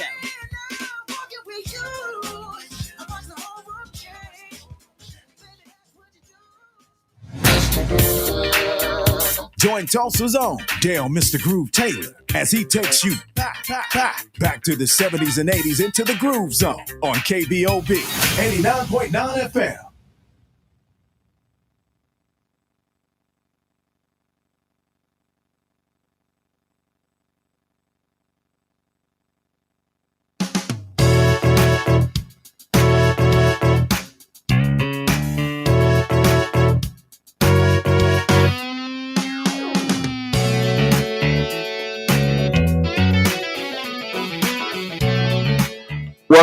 Welcome back to the $2 Sports Talk Show here on KBOB 89.9 FM. Hey, Coach Goodman, there's not a spot on his hat that's that Dallas Cowboys star. You already know what it is. But speaking of Coach Goodman, make sure y'all come out on Friday, September 24th. It's the grand opening of the Tulsa Central Football Stadium on September 24th. We've been trying to get this stadium for I don't know how many years. This is the oldest school in T-Town. And so we finally got the stadium, and the grand opening is September 24th, Friday, September 24th. Make sure you tell your friends, your auntie, your uncle, all Central Braves, former Central Braves, everybody out there. Come on out there. It's going to be a packed house. They also selling tailgating slots. So if you want to tailgate, the slots are only $50 and the slots are going fast. So if you want to tailgate, get in touch with Nate Goodman on Facebook. Inbox him on Facebook, Nate Goodman, or inbox Tulsa Central Braves on Facebook and ask them how we can get a tailgating spot. It's only $50. They're raising money for the football team. $50 for a tailgating spot. If you love to cook and want to tailgate, come out there because it's going to be a packed house on September 24th. Two Dog will be. Oh yeah, we will be in the house. We'll be doing a pre-show from 5:30 to 7 o'clock that day. We'll be doing a pre-show from 5:30 to 7 o'clock out there at the stadium, going live because we hype. We former Tulsa Central Braves. Yeah, and we proud of our school. You know. So Nate's talking about my hat. Talking about as a spot. No, that's a star. That's a star. Yeah, that's that star, Nate. That's a star. Don't go there, Nate. Yeah. Don't go there. Don't go there. All right, we first talk football, but make sure y'all come out on September 24th.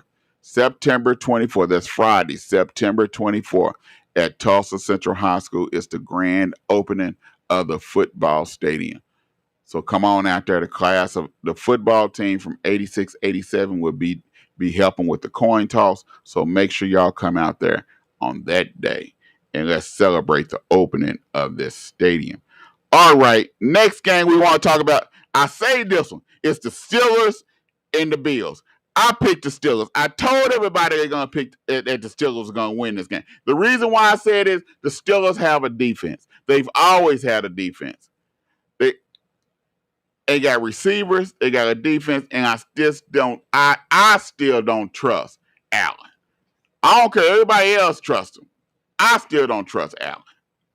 What say y'all? Well, I watched this game. Two things. Here come the Steeler hate. Nah, even though they do wear yellow, that's a fact. And who also wears yellow? Cowards. But that's another story.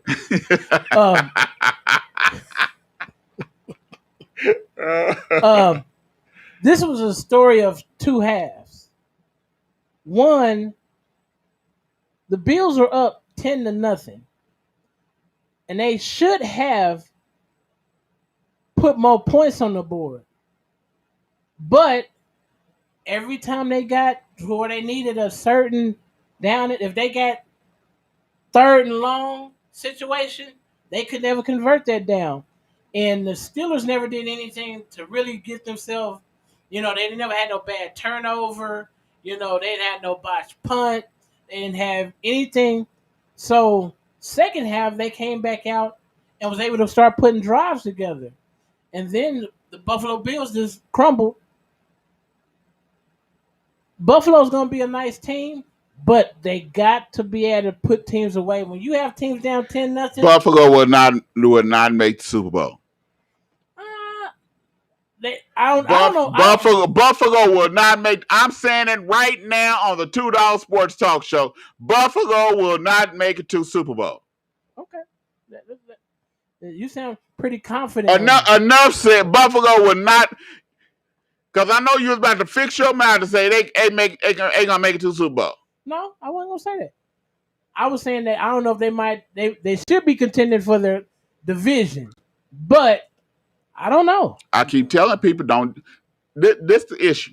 People are just giving Buffalo this division, and I keep telling people don't sleep on New England.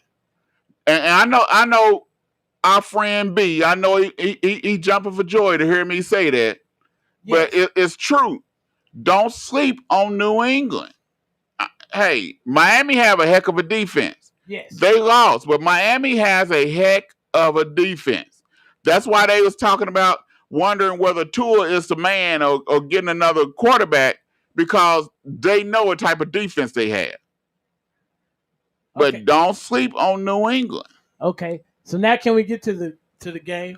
I want to hear what you got to say about Kansas City and Cleveland. Who did you have in the game? I picked Cleveland. I'm not ashamed of myself. I picked Cleveland, and Cleveland should have won this game. You got a kicker that chokes and drops the ball and still he know good and well he can't outrun nobody, and you gonna try to run. Man, if you don't learn how to do an Australian rules kick the ball. Don't you know something? You gonna try to run the ball. You know good and well you not supposed to outrun nobody. Kick the ball. He had plenty of time to. How did you miss the ball? What the what? Good goobity goose, man. For real.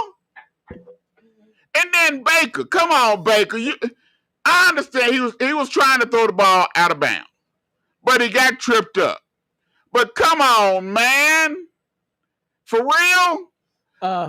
You know good and well this game. Hold on, timeout. I also got a problem with the secondary. Here it is. Mahomes throw the ball up like, whee! And Cleveland defensive back just look at the ball. They see Tyreek Hill going for the ball, and they just look at the ball up in there. And Tyreek Hill catch the ball like it's a punt. And the Cleveland defensive back don't do nothing. Come on, man. For real. But I told you them two bookends that they got was gonna be some beasts, Clowney and Myles Garrett. I told you them two bookends was gonna be some beasts. But man, for real, this game, Kansas City should have lost by 2 touchdowns. Coulda, shoulda, woulda. If was a fifth. We still wouldn't be drunk because we're the Cleveland Browns. They just disappointed me, man. They disappointed. I still pick Cleveland to finish in the top 2 of this division of the AFC North. I still pick them to finish top 2. I think they will advance in the playoffs. Man, they got everything. They got the running game. That two-headed monster is a beast. They can pass the ball. They got the tight end, and Njoku is a beast. They got the receivers, Landry, and when Odell Beckham come back, is a beast. They got the right quarterback that do rollouts. He's not really a pocket. He's more of a rollout quarterback, and he's best off the run. They did everything right. In some kind of way, that cotton-picking Mahomes, good Lord, good God from Zion, man. I don't know what to say, man. Some kind of way that Mahomes did it again. Bruh, Mahomes is a second quarter quarterback. Up that second quarter quarterback. We ain't going there, man. He rolled to his right, threw it back to the middle of the field for a 75 one-play touchdown. And that's what it was. I thought they was playing golf. He threw the ball up. Someone said 4, and people started ducking, and Cleveland players started ducking and looking around. Only one that seen what was happening was Tyreek Hill. Come on, man. And Tyreek, he can figure out what he wanted to do. He didn't know if he wanted to do a flip. Did he want to dance? Did he want? I don't know what he wanted to do. That's how open and how free he ran into the end zone. Kansas City is just another level of football team, and if you don't put them away all the way, it's gonna come back to bite you as Cleveland. Because Cleveland, yeah, you're right. They should have won. They was beating them down, but they left the door open just a little bit. And Patrick Mahomes said, "Oh, y'all didn't close the door all the way. Well, let me show you what I do when y'all don't close the door all the way. They don't pay me $40 million for nothing, and this is what I do. Second half, I'm coming back. Patrick Mahomes, that boy cold. Woo, man! He get the Ric Flair. Whoa, woo, because he's be styling and profiling. Woo! Man, you know good and well Cleveland should have won that game. I know you say if it woulda, shoulda, coulda. I don't care. Cleveland should have won that game, man. That don't even make sense, man. Yeah, dude. Cleveland is 0-1. Kansas City is 1-0. That's what counts. And then the next game, Cardinals and Titans.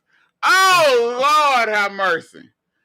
Oh, good God from Zion. I don't know. Man, Tennessee is in so much turmoil right now. They don't know what's going on. They can't stay healthy. People getting COVID left and right, and they're not able to practice and this and that.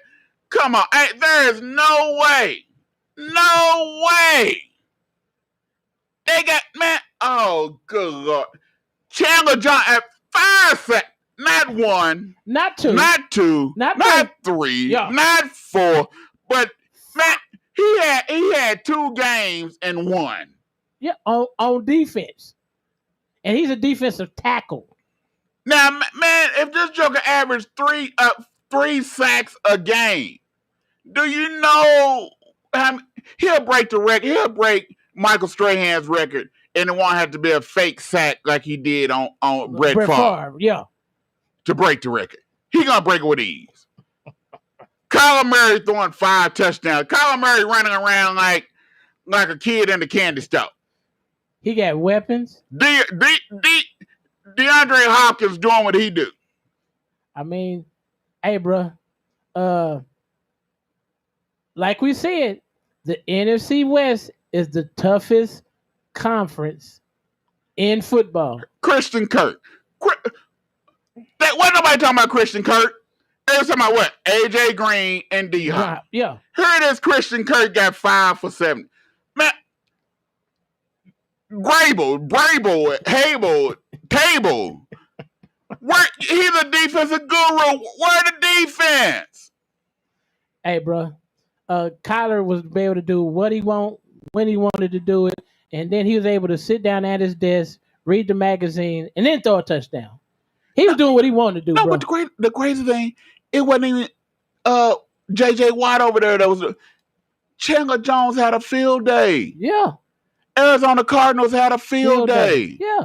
Against Tennessee, who is a favorite. And they was like Debo. I beat you down, you beat you down. Derrick Henry had 17 carries for 58 yards. That's it. And I watched points of the game that he wasn't even in the game. They had McNichols in the game because they was trying to run 3 wides and be in a shotgun formation. Man, run that beast. You run Derrick Henry till his shoes fall off. That's the whole reason you gave him money. We ain't trying to save him, man. Run him. Run him. Well, run him. When you down by 20, do you still run him? Run him. Oh, okay.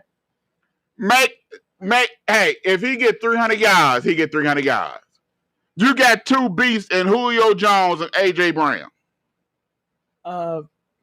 But I'm seeing now Tennessee might need, here come that word again, a quarterback. Excuse me. Who said they had one last year or the year before? We've been saying they need a quarterback for the longest. This ain't nothing new. It It ain't nothing new. We've been saying they need to get rid of Ryan Tannehill. We've been saying they need a quarterback. But they stuck on Tannehill. I don't know why. That might be the downfall of Tennessee Titans. Not improving the quarterback. Because this year's the year of the quarterback. If you don't have a QB that can take you to the house, you might be going home. You might not be going to the playoffs. All right, we got a couple more games we got to hit real quick. Saints, Packers. If any of y'all think that Aaron Rodgers is going to have the same type of game for the rest of the season that he had last week, y'all, hey, man, we need to close some of these dispensaries around here because we got too many people getting high because they thinking Aaron Rodgers is just to have a season like he had last week. Come on, man, for real. If y'all think Aaron Rodgers has come out against the Detroit Lions and had that same game, you got to understand his starting tackle was out. Aaron Rodgers, what he tell y'all? Hey, man. Relax. We got 16. Hey, man. And I'm not saying he did or he do. But if we was watching TV, we'll think Aaron Rodgers was smoking the ganja, man. Because he came, he said, he looked at folks with his long hair. He said, we got 16 more games. and that's what Aaron Rodgers like, man, for real? Y'all tripping over one game? We got 16 more games. If y'all think that the Green Bay Packers is not fit to win the NFC North, y'all are tripping. Did y'all see the Minnesota Vikings? Did y'all see the Chicago Bears? And Lord knows, did y'all see the Detroit Lions? Tell me Green Bay not going to win that division. Yeah, because the Vikings can't even beat the Bengals. The Bengals. I repeat, the Bengals. What's up, Bubba? Bubba Amoni. But I'm hoping to pronounce you right. Thank you for listening to the $2 Sports Talk Show. Come on, man. People need to get real, man. People need to get real. He said, "Have a blessed day." Bro, we talking sports, bro. We having an excellent day, not just blessed, but we for the hollow high. Then you got the Rams and Bears. Oh Lord, if the Bears don't get a new head coach, new OC, new defensive coordinator, they just need to do a coaching overhaul. This defense ain't been the same since Chuck Pagano? Yeah. They ain't been the same since he left. Hey, bro, I think I'm gonna have to start. I started Jared Allen, but I also have Matthew Stafford. I think I'm gonna start Matthew Stafford this coming week because he had 3-4 touchdowns. Matthew Stafford. Matthew Stafford was 20 or 26, 321 yards and 3 touchdowns. Yeah, see, I need those kind of numbers. But I told you he was gonna make a difference in this division on this team. Yeah, because now now McVay can open up the whole playbook. Yeah, he can open up the whole playbook, and he got weapons. And he's like, hey, you need to catch the ball? Okay. You need to catch the ball? Okay. You need to catch the ball? Okay. You too? Okay. Oh, you going to be up a deep? Well, let me go and air this thing on out. Which Jared Goff couldn't do last year. He couldn't air that thing out like that Matthew Stafford can. And don't get me wrong, Andy Dalton, he didn't have a bad game. He was 27 of 38 for 206. But you didn't throw a touchdown pass, man. He's just keeping the seat warm for Justin. That's all he's doing. He keeping the seat warm. Man, the seat shouldn't be warm. It should be hot because he should be out of the seat. Put in Justin Fields, man. Let him take his lumps. Yeah. Okay. Nagy, you done fulfilled your word because you said Andy Dalton will be the starter for the Chicago Bears. Okay, game 1 is over. He started the game. He was the starter. Well, now it's time to replace him. You honored your word, Nagy. You honored your word. Now put in Justin Fields because it's over. It's done with. It's done with. I like this show is almost done with. Y'all know when y'all hear this song, what's going on. We closing everything. Let's talk about this Ravens-Raiders game. Waller is a beast.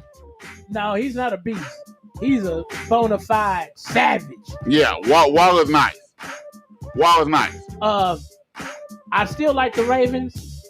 Lamar Jackson showed me that he can read defenses now, and now he's knowing what coverage he can run on. But he has to step up more into the pocket. Yeah, true. He's not stepping up into the pocket. There was a couple of plays last night that if he would have stepped up into the pocket, he was able to throw the ball. But because he wouldn't step into the ball, he didn't throw the ball accurately. But I still say Baltimore Ravens need a true bona fide number one receiver. Everybody want to say Hollywood Brown's the number one receiver. Sammy Walker's the number one receiver. Have y'all lost y'all everlasting mind? Come on, man. Brown is a number two or a slot receiver. I'm not saying Brown is not good because Brown is from OU. Brown was a beast, and Brown is good, but Brown is not a number one. Sammy Watkins, you never know if he's going to be hurt, not hurt, will be hurt. We don't know. So you can't have him as a number one. Sammy Watkins ain't been a number one receiver nowhere where he's been, but now y'all hit the Baltimore Ravens. Y'all want to make him a number one receiver. Come on, man, for real? Man, boy, how? They got to be John Brown if this is crazy. Carr looked nice. Carr looked real nice, but he got an ultimate weapon. Yeah, Waller is a beast, and people say, well, Josh was hurt last night. Yeah, I didn't think he was gonna play. Yeah, Josh was hurt, and you can tell he was hurt by the way he was running the ball. He wasn't running the ball the same. But as they say, if you get out there on the field and you play, you play. You're not hurt no more. Yeah. But that's the way the cookie crumbles. So we're gonna do. I'm gonna have you do some quick picks right now. Giants, Washington. I'm gonna go with the football team. Ha! Steelers, Raiders. Steelers. 49ers, Eagles. Eagles. Texans, Browns. Browns. Broncos, Jaguars. Broncos. Teddy B look good this week. Teddy B look good this week. You better let it go. Saints, Panthers. Saints. Because Jameis Winston he got his eyes fixed. He can see and he know how to control, and he's not scared to dump the ball off to that at safety receiver. There we go, Jameis. Rams, Colts. Rams. Bills, Dolphins. Bills. Patriots, Jets. Patriots. Bengals, Bears. Bears. Falcons, Buccaneers. Buccaneers. Vikings, Cardinals. Cardinals. Titans, Seahawks. Seahawks. Cowboys, Chargers. Them Cowboys. How about them Cowboys? Chiefs, Ravens. Chiefs. Lions, Packers. Pack. Better show up. All right, there y'all go. There's y'all's picks for the week. Make sure y'all tune in because I'll be dropping my picks next. And tomorrow, my picks will drop, and they will drop on the $2 Facebook page, on my personal Facebook page, on Twitter, and everywhere else. We want to thank y'all for tuning in. We want to thank Coach Parker Childers from the Rogers Ropers for coming on the show. We want to thank Coach Isaiah for coming on the show. We really do. Coach Isaiah Irvin, we want to appreciate from the Nathan Hale Rangers. We want to thank you for coming on the show. We want to thank all you all for tuning in to the $2 Sports Talk Show. Make sure y'all go to our Facebook page and hit like, hit follow. I'm telling you, once we get 1,000 followers and 1,000 likes, somebody gonna win a signed Marcus Dupree jersey. I already got the jersey. I'm just waiting to hit that 1,000 mark for the likes, 1,000 marks for followers.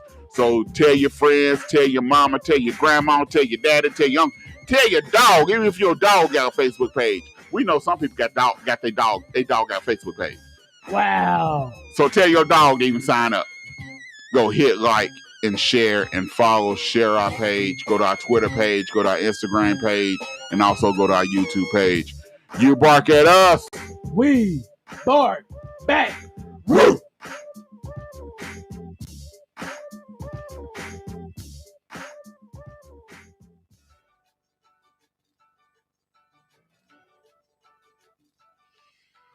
Hi, Hi, I'm your host, Prima Donna Braddock. And I'm your co host, JDM Miller. And our radio